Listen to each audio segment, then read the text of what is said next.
I just don't get it. Would you ever advise someone to get a car that's unreliable just so they learn how a car works? Or would you tell someone to get a blunt knife just so they can learn how to sharpen it? I don't think so, not myself. So why is there so much advice to get 3D printers that you spend half of your time troubleshooting or calibrating? Let's get into it. It's a little bit harsh, I know, but that's how I felt like when I got my Ender 3 V2. Now remember, this video is not sponsored. I've bought whatever I'm talking about with my own hard-earned cash. I bought it because I wanted to make some prototypes of a product. I did manage to do that, and now I'm selling hundreds of them, but that's not the point. I searched online, and after a good mileage of YouTube videos, reviews online, one of the most common printers that was coming in was an Ender 3, the 1, 2, or now the 3. But everyone was saying this subtle thing. It's a great printer to learn how a 3D printer works. I didn't catch on to that in the start, so I ended up getting it. Got it really excited. Finally, spent some money. It was about £180 back then. So being in full-time employment, this was like a bit of a side hustle that I was doing. I only had a few hours here and there, maybe sometime on the weekend, you know, had to spend time with the family as well. So quite a busy schedule. But I thought, you know what, this should be okay. Everyone's really raving about it. And to be fair, it does work after you get it calibrated, bed leveled, sort out your Z-hop issues, get the bed adhesion to work with a glue stick, which shouldn't be a default. They don't recommend it as a default. Really, something simple as PLA. I mean, I was purely printing PLA in the start, and I couldn't get it to stick to the bed.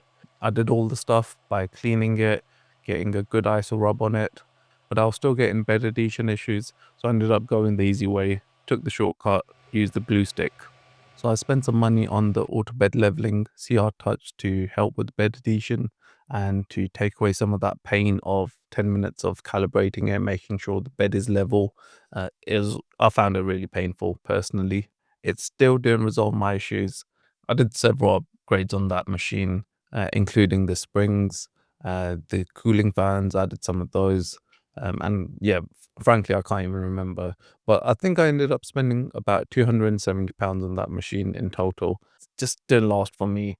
And I was disheartened, but I decided to sell that printer for £80 with 3 rolls of filament, which, it's just total loss for me. And I gave up on my dream of being a 3D printer. Fast forward a few months and I was watching a vlog by some person that decided to get into 3D printing and they got a Bambu lab machine. And at that point I was like, interesting. I've seen those machines a lot before. So I started going through some of the other channels that I watch. And one trend I noticed that about 70% of the channels seem to have at least one Bambu lab machine. And a lot of the times when they were doing the prints and they looked pristine, they were either off a Bambu Labs or a Prusa, and some of these a bit more expensive machines. And I thought to myself, is that the reason? I wanted to do something creative, and a laser cutter was out of the question because I have to do it in my office. I haven't got an outbuilding, and I didn't want the smell to go all around the house. So I was like, let me revisit the 3D printing scene and see what I can find. And about the same time, there was an upcoming sale on Black Friday on Bambu Labs. So I started doing real research and seeing what is everyone saying about this printer. Unsurprisingly, I mean, the printer came up several times when I was making my decision, but everyone's like, Ender 3, it's fine, great starting printer. It teaches you how a 3D printer works, but all the other machines, you can't learn it. So I was like, okay, it made sense in the start, but now that I reflect on it, bad decision. So I spoke to my missus and I told her what I was thinking. Um, and basically, I slept in the shed for a few days. Luckily, I had my phone, and then the Bambu Lab sale started. So I just ended up pulling the trigger. And now about a month into having the P1S combo, uh, I've been loving it. It is so amazing. It's worlds apart from my experience with the Ender 3. I mean, I've printed about 40, 50 items at least on this printer. Not had to clean the bed once because I'm kind of wanting to see when does it fail. And I've been able to do it all successfully, apart from, not putting the bed plate back properly at times, so you get an error. Other than that, I've had absolutely no issues with this printer, and I've really been able to let my creativity flow, learn how 3D modeling works, and really work in the direction I originally wanted to go.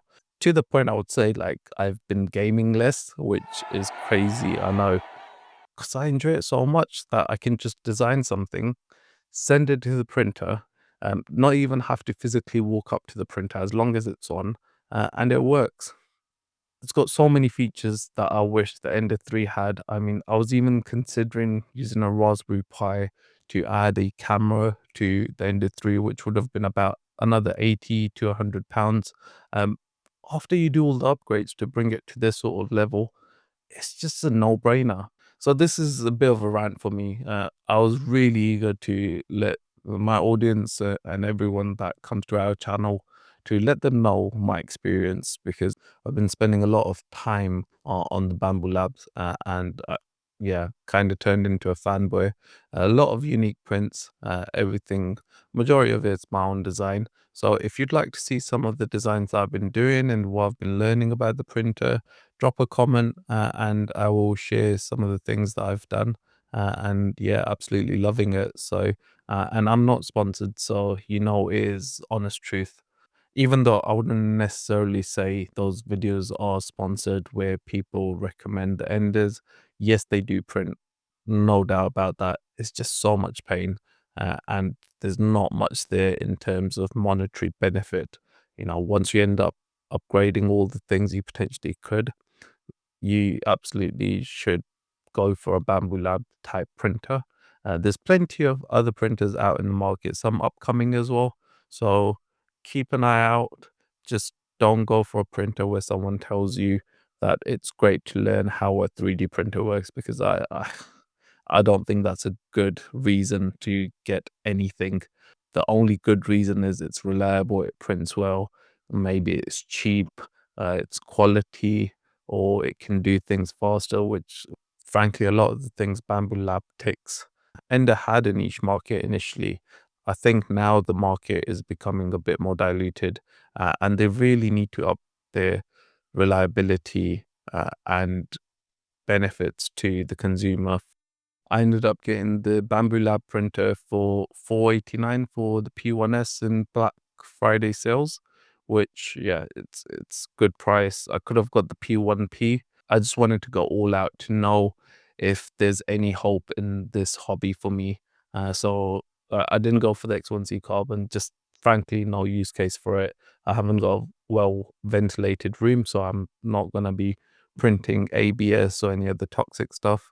So for me, it's PLA, maybe PETG. I hope you found the content in this video useful.